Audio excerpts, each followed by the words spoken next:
The massive space station floated silently in the dark void between star systems. Inside its gleaming metal halls, representatives from 12 different alien races gathered for their most important meeting of the year. The Galactic Council Chamber was huge, with seats arranged in circles that rose up like steps in an ancient theater. Each seat was designed for a different type of creature, from the tall insect-like Bractul to the glowing gas beings called Zephyrians, who lived inside crystal suits. Ambassador Zekthara stood at the center podium, her purple skin gleaming under the bright lights. She belonged to the Veltar Empire, one of the most powerful groups in the galaxy. Her forearms moved gracefully as she spoke, and her voice carried clearly to every corner of the chamber through the translation devices everyone wore. My fellow council members, she began. Today we discuss new worlds to add to our great alliance. The Outer Rim sectors have many planets that could benefit from our guidance and protection. She waved one hand, and a large holographic display appeared above her head showing a map of nearby star systems. A small blue dot appeared on the map, circling around a yellow star. This world is called Earth by its inhabitants. It sits in the Sol system, far from our main trade routes. The planet has good resources including water, metals, and biological materials. The dominant species calls itself human. Murmurs of interest rippled through the chamber. The Bractul war leader clicked his mandibles together, which meant he was pleased. The Zephyrians pulsed with soft green light, showing their curiosity. Even the stone-like granite lords shifted slightly in their heavy seats. The humans have basic technology, Zekthara continued. They have split the atom and can travel to their nearby moon, but they have not yet learned to travel between stars. Their weapons are primitive chemical explosives and simple energy devices. They should pose no significant challenge to our expansion fleets. Suddenly, a figure stood up in the back of the chamber. Commander Velnox of the Kethmori people was not an imposing sight compared to the war leaders and empire builders around him. His people were known for peace and exploration, not conquest. His blue-green skin flickered with orange patterns, which showed he was deeply worried about something. Honored council members, Velnox said, his voice trembling slightly. I must speak against this proposal. I have spent 30 years studying the Outer Rim worlds, and I have been watching Earth for the past decade. The humans are not what they appear to be. Laughter echoed through the chamber.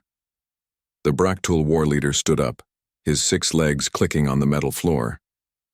Commander Velnox, your people are known for caution, but this is beyond reasonable fear. One small world against our combined fleets? My hive ships alone could pacify the planet in a matter of days. Velnox's skin patterns grew brighter with urgency. Please listen to what I have learned. Yes, the humans have simple technology now, but they learn incredibly fast. More importantly, they have something we have never encountered before in all our years of expansion. They have never known true peace. The chamber fell quiet. This was an unusual claim. Most species in the galaxy had periods of war and peace throughout their history, but eventually, they learned to live in harmony, within their own kind. What do you mean? Asked the Zephyrian representative, her gas form swirling inside her crystal suit. Velnox activated his own holographic display. Images appeared showing humans throughout their history, fighting in countless wars with weapons that grew more deadly over time. For their entire recorded history, humans have been at war with each other, not just occasional conflicts, but constant, never-ending warfare. They fight over territory, resources, ideas, and sometimes for reasons that make no sense to us. He changed the display to show human soldiers in different time periods. Look at how they wage war. They do not simply defeat their enemies and move on. They study every battle, learn from every defeat, and constantly improve their methods. They have turned warfare into a science. Primitive weapons, scoffed the Granite Lord representative, his voice like grinding stones. We have plasma cannons that can destroy mountains. Yes, their weapons are simple now, Velnox agreed. But watch what happens when they encounter new technology. The display showed historical examples of humans adopting and improving foreign weapons and tools. When they first saw gunpowder from another human culture, They improved it within decades. When they learned about flight, they went from simple, flying machines to vehicles that could travel faster than sound in less than 50 years. The orange patterns on his skin grew even brighter. But the technology is not the real danger. The real danger is what they call the human spirit. They have a concept they call never giving up. In their history, there are countless examples of human forces winning battles they should have lost, surviving situations that should have killed them, and recovering from defeats that would have broken any other species. He paused and looked around the chamber. They are what their own scientists call persistence predators. On their world, humans became the dominant species not because they were the strongest or fastest, but because they never stopped hunting their prey. They would chase animals for days until the creatures collapsed from exhaustion. War Marshal Kethvor of the Veltar Empire slammed his fist on his seat's armrest. Enough of this fear-mongering. You speak of primitive hunters in ancient history. We have conquered 47 worlds in the past century. We have weapons that can crack planets and shields that can stop any attack. What possible threat could these mammals pose to our advanced civilization? Velnox's skin dimmed to a sad blue color. I have studied their entertainment, their stories, their dreams. When humans imagine meeting aliens, they always assume we will be hostile. They have spent decades preparing for the possibility of invasion from space. They have plans, training, and hidden preparations we know nothing about. Imagination and stories, laughed the Braktul war leader. You want us to fear their dreams? I want you to understand what we would be fighting, Velnox replied desperately. Humans do not just resist conquest.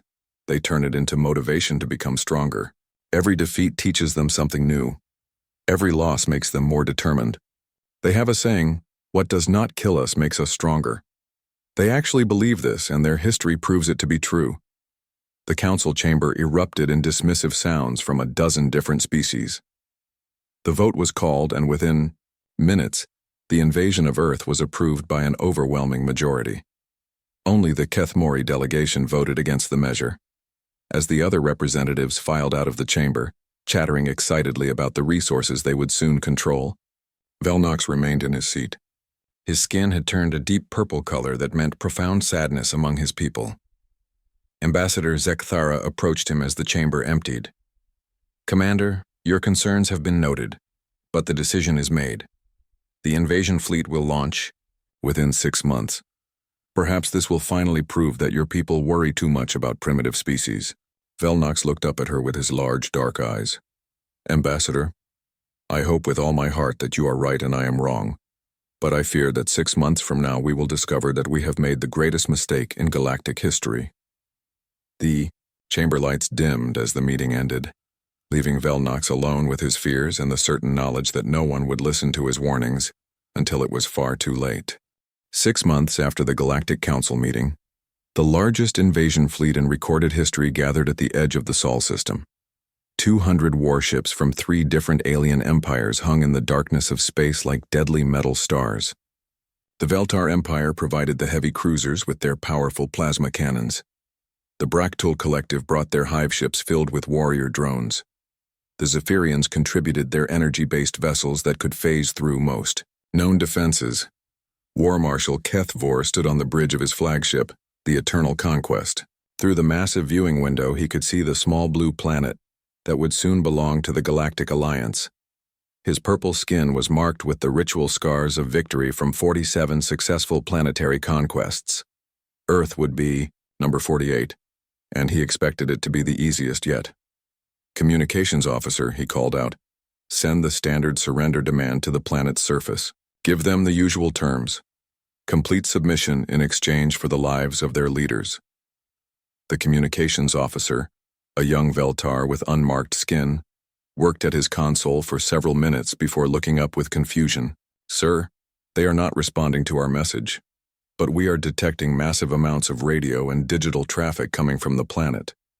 They seem to be communicating with each other very rapidly. Kethvor waved one of his 4 hands dismissively. Panic. They probably do not even understand our language yet. Begin the attack as planned. Target their largest cities first. Once they see our power, they will surrender quickly. Far below on Earth's surface, the scene was nothing like what the War Marshal imagined. In a secret underground facility buried deep beneath the mountains of Colorado, Dr. Lisa Grant stood before a wall of monitors showing radar displays from around the world. She had been the director of the Global Defense Initiative for 15 years, ever since the project began after the first unexplained UFO incidents in the 2010s. Confirmed sightings of 200 alien vessels, reported her assistant, Colonel Mike Barnes. They match the configurations we have been studying from. The crashed ship in Nevada. Estimated weapons capability is beyond our current defensive systems. Dr. Grant nodded calmly. She had been preparing for this moment her entire career. Send the activation codes to all hidden bases. Project Aegis is now live. Contact General Cross and tell him we are moving to Phase 1. Around the world, messages flash through secure military networks. In hidden bases on the moon, beneath the ocean floors, and inside hollowed-out mountains, human soldiers and scientists received the same simple message. They are here. It begins now. General Nathan Cross stood in the war room of the Pentagon, surrounded by the military leaders of every nation on Earth. For the first time in human history, every country had set aside their differences to face a common threat. The Russian premier stood next to the American president. The Chinese military commander shook hands with his Indian counterpart. Old enemies became instant allies when faced with extinction. Ladies and gentlemen, General Cross said, his voice steady despite the magnitude of the moment. We always knew this day might come. Every secret space program, every hidden research project, every dollar spent on mysterious defense contracts has led to this moment. We are not the primitive planet they think we are. On the hidden moon base, Luna 7, Captain Jake Sullivan checked his equipment one final time. His ship, the UES Defiance, was one of 30 vessels built in secret over the past decade. The technology came from reverse engineering alien crashes and from the brilliant minds of human scientists who had been preparing for this war before it even began. All crew members to battle stations, he announced over the ship's communication system. Remember your training. We have studied their tactics for years. They fight like chess players, moving pieces in predictable patterns. We fight like street fighters, using every dirty trick we know. The alien fleet began their attack exactly as their military doctrine suggested they should.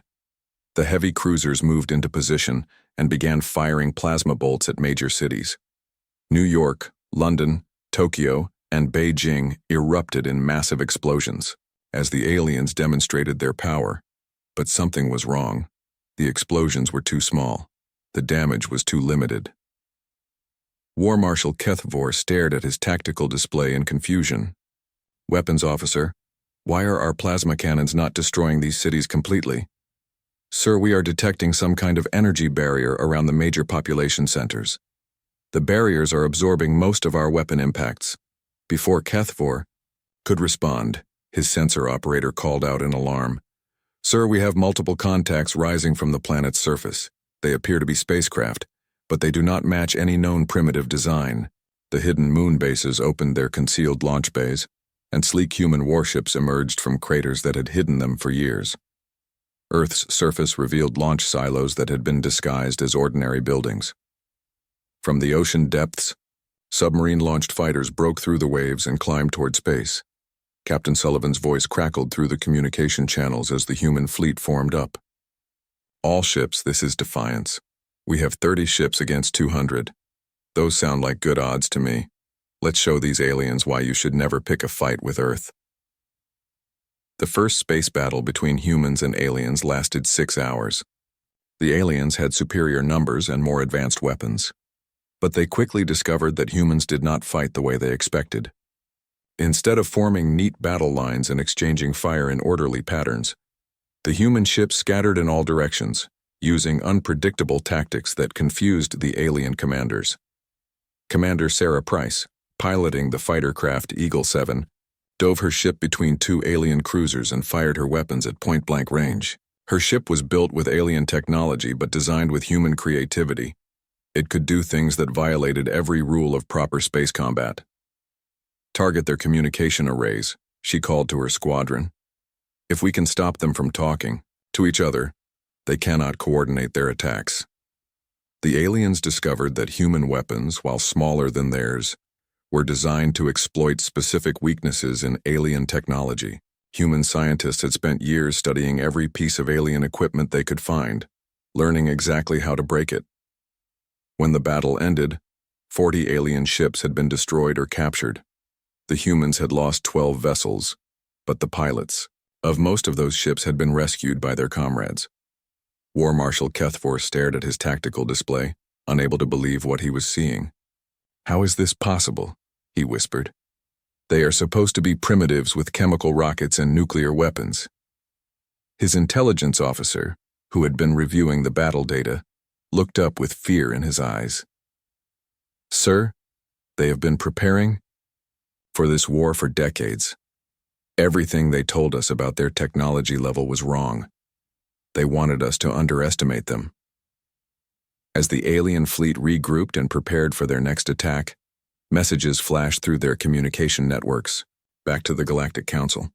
The easy conquest of Earth had just become a real war, and for the first time in their history, the aliens were beginning to understand what Commander Velnox had tried to warn them about. On Earth, General Cross addressed the world's population through every communication network on the planet. "Citizens of Earth, the war has begun, but today proved something important. We are not victims. We are not conquered. We are humans, and we fight back." 3 weeks after the first battle, War Marshal Kethvor realized that nothing about this invasion was going according to plan. His fleet still hung in Earth's orbit, but instead of celebrating victory, he was dealing with problems he had never faced in 47 previous conquests. The humans were not just fighting back, they were learning. Every day their ships moved faster and hit harder. Every attack taught them something new about alien technology, and somehow they used that knowledge to build better weapons almost overnight.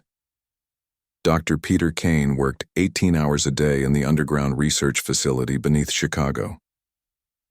Around him, teams of human engineers and scientists studied pieces of destroyed alien ships. The wreckage came from the space battles, but also from alien craft that had been shot down by Earth's surface defenses. "Look at this power core," he told his assistant, Dr. Rachel Brown, pointing to a glowing crystal from a Zephyrian ship. "The energy output is incredible, but the design is inefficient. They focused on raw power instead of smart engineering. We can build something half this size that produces twice the energy." Dr. Brown nodded as she examined the alien device. "The Bractool weapons are the same way. They designed them for their hive mind mentality. All the guns work together, but each individual weapon is actually pretty weak. If we can jam their group communication, their firepower drops by 70%. This was exactly what Commander Velnox had tried to warn the Galactic Council about. Humans did not just copy alien technology. They understood it, improved it, and then used it in ways the aliens never imagined.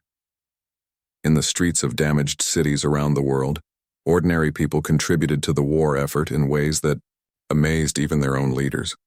In Detroit, a group of auto workers led by foreman Bob Miller had converted their car factory to produce small fighter craft.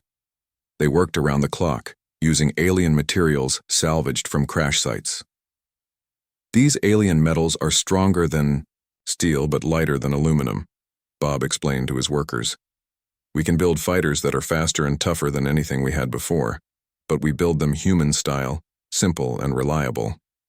The alien commanders could not understand how humans could adapt so quickly. In 3 weeks, human technology had jumped forward by decades. Ships that had been destroyed in the first battle were replaced by newer, better versions within days. Captain Jake Sullivan, now promoted to admiral after his success in the first battle, led a strike force of 60 human ships against a Veltar supply convoy. His flagship, the rebuilt UES Defiance, now carried weapons designed from captured alien technology, but built with human engineering principles. "Remember," he told his pilots over the communication channel, "they still think like an empire that has never lost a war. They move their supplies in predictable patterns and protect them with standard formations. We hit fast, Take what we need and disappear before they can respond.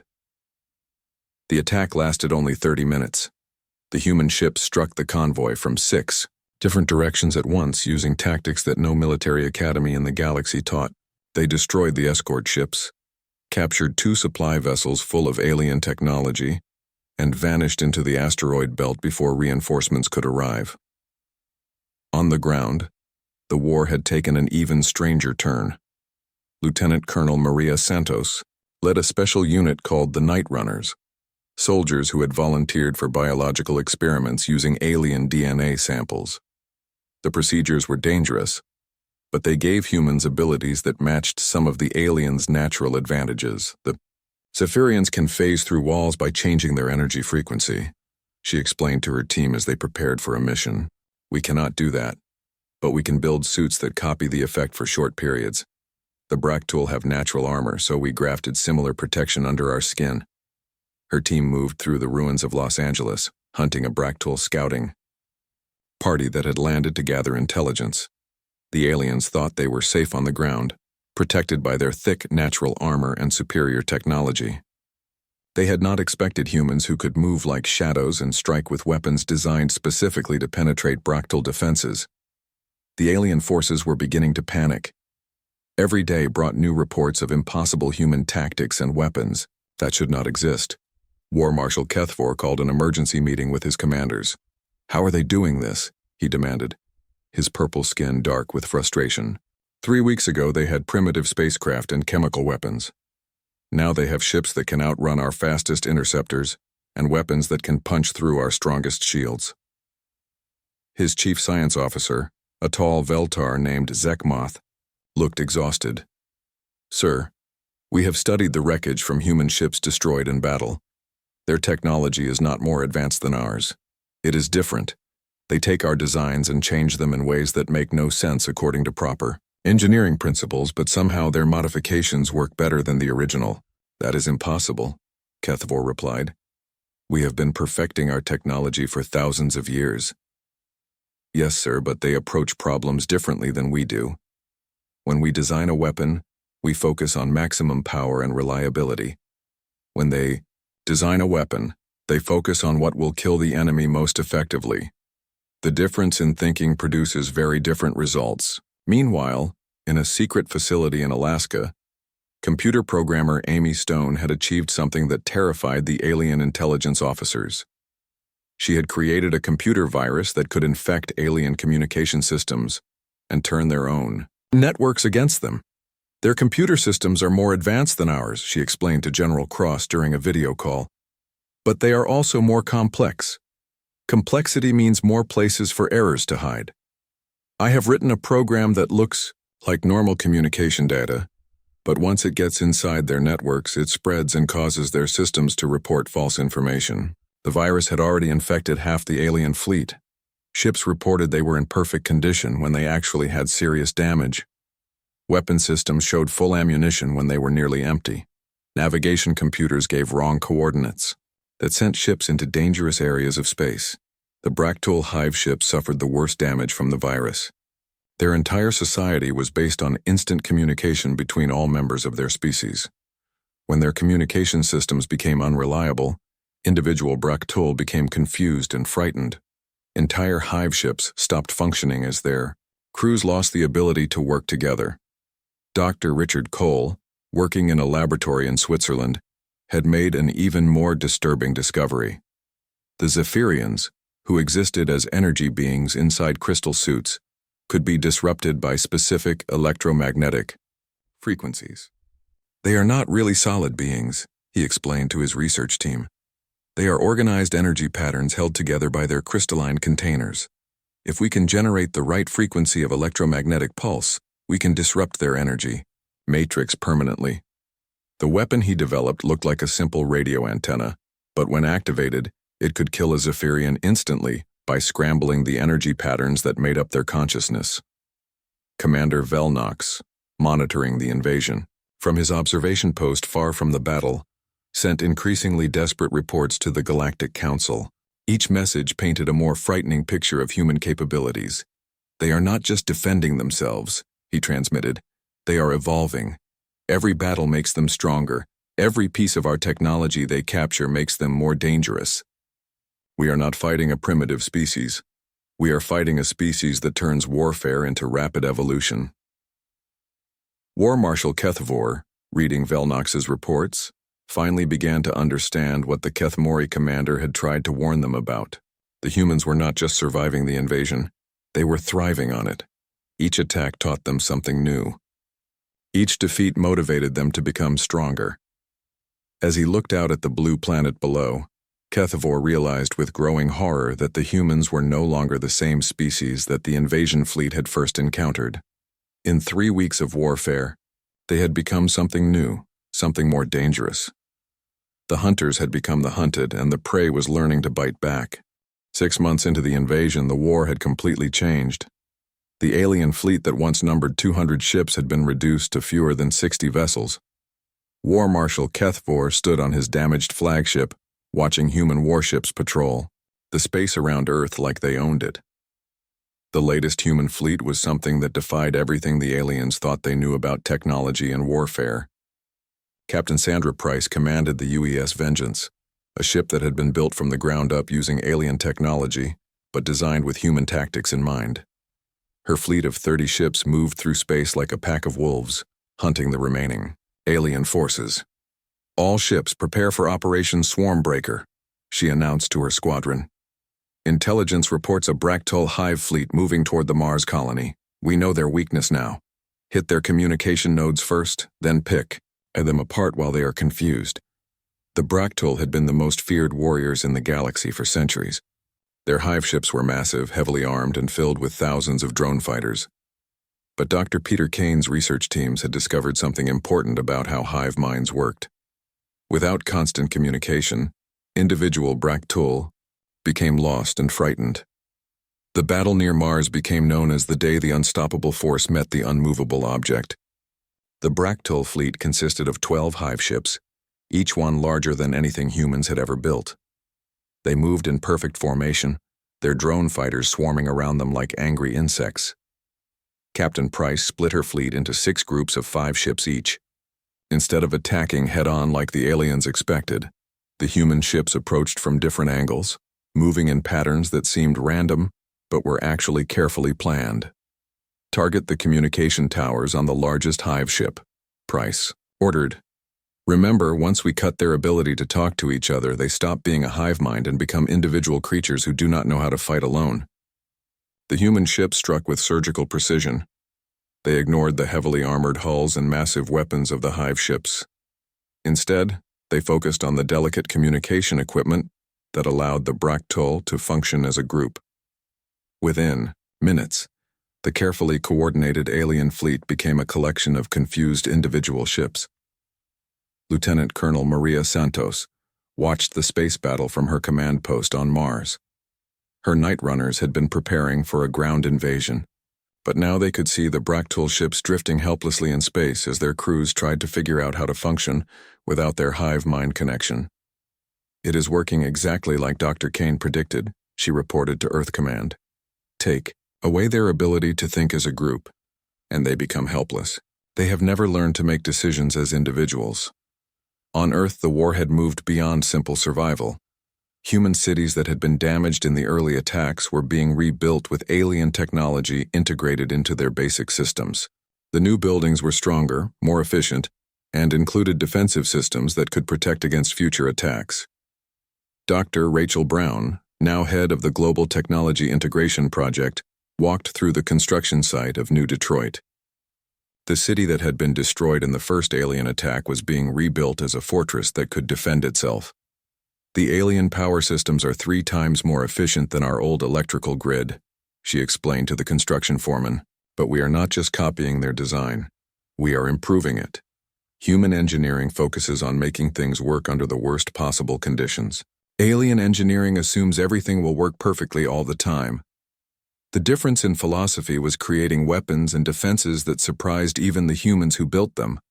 Where alien technology was elegant and efficient, human modifications were tough and reliable.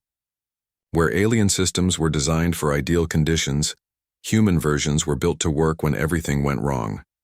Computer programmer Amy Stone had achieved something that the alien intelligence services called impossible. Her virus had not only infected their communication networks, but had begun to evolve and adapt on its own. The program learned from each alien system it encountered and developed new ways to disrupt their technology. "The virus is rewriting itself," she explained to General Cross during their weekly briefing. "It started as a simple program to cause false readings in their instruments. Now it is actively hunting for new alien systems to infect and developing new attack methods faster than they can create defenses." The Zephyrians, the energy beings who had once considered themselves the most advanced species in the galaxy, were facing extinction. Dr. Richard Cole's electromagnetic pulse weapons had proven so effective that human ships could disable entire Zephyrian fleets without taking any damage. But the humans had gone beyond simply killing their enemies. They had learned to capture Zephyrian energy patterns and study them. Some human scientists were even experimenting with temporarily converting human consciousness into energy form, using modified Zephyrian technology. Commander Velnox, still monitoring the invasion from his distant observation post, sent his most alarming report yet to the Galactic Council. The humans are no longer fighting a defensive war. They have become the hunters. Their ships now patrol the outer edges of their solar system, attacking any alien vessel that comes within range.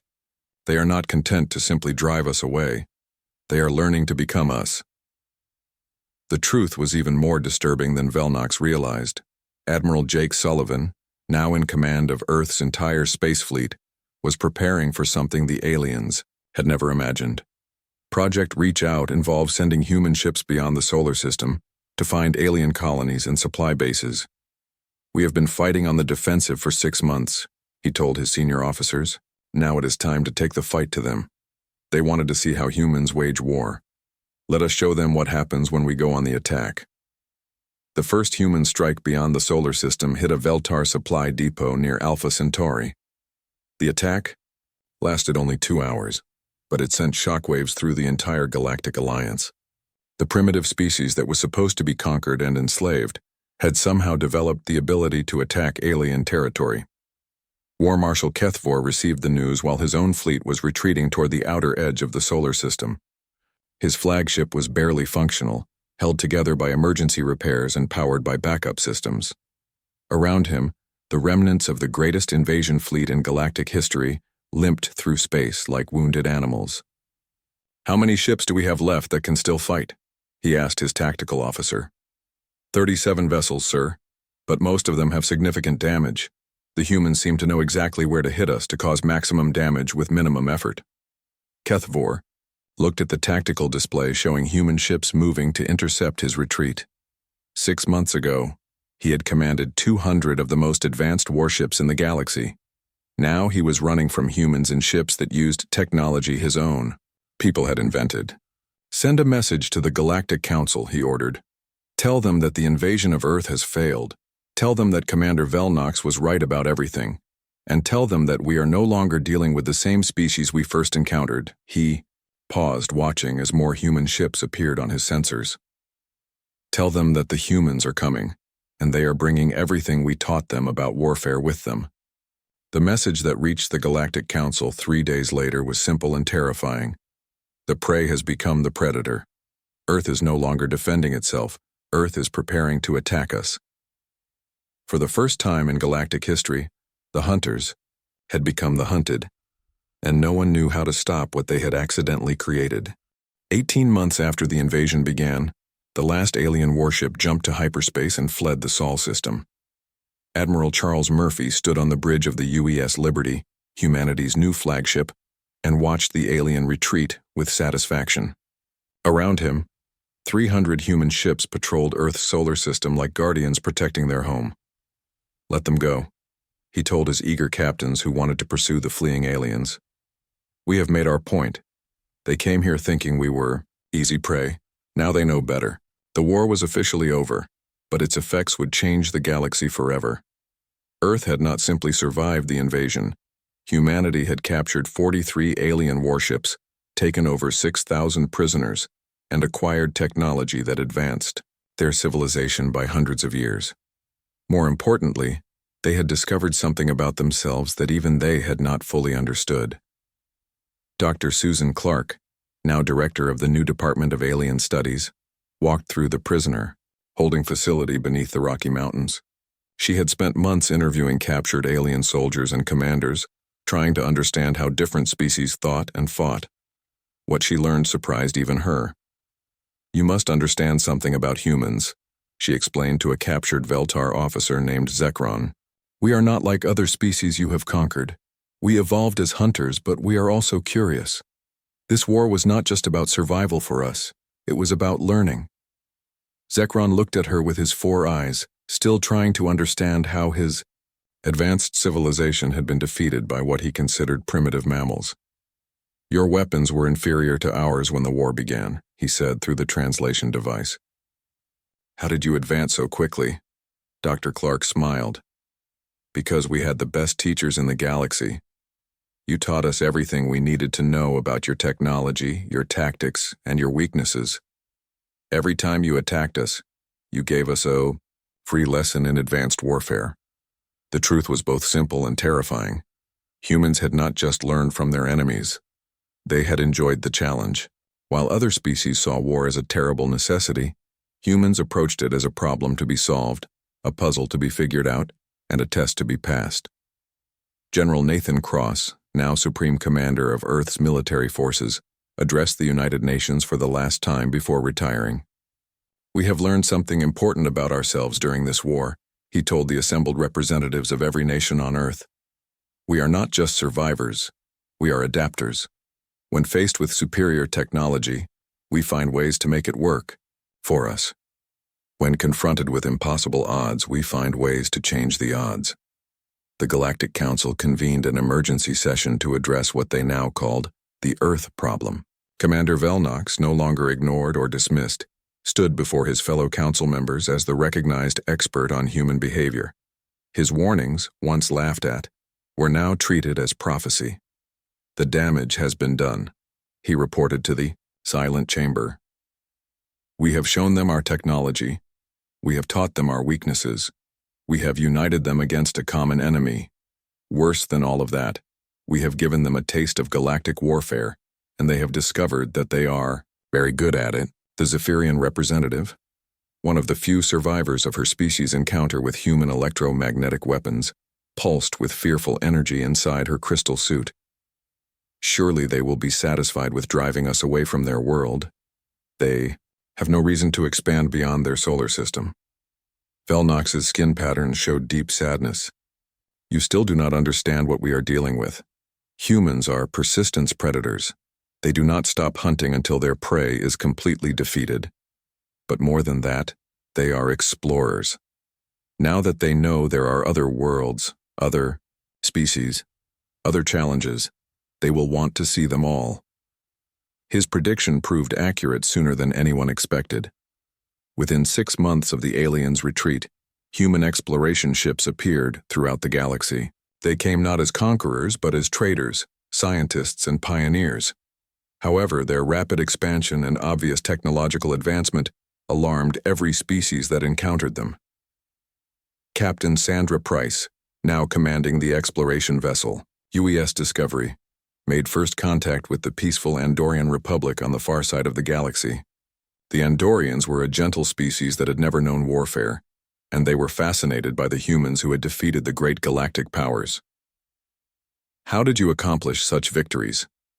asked Ambassador Veldain, the Andorian leader, during the first diplomatic meeting between their species. "We learned from our enemies," Captain Price replied honestly. "They taught us about technology we had never seen. They showed us tactics we had never imagined. They gave us motivation we had never felt. In trying to conquer us, they made us stronger than we ever could have become on our own." The news of human expansion spread through the galaxy faster than their ships could travel. Species that had never heard of Earth suddenly found themselves studying human military tactics and defensive strategies.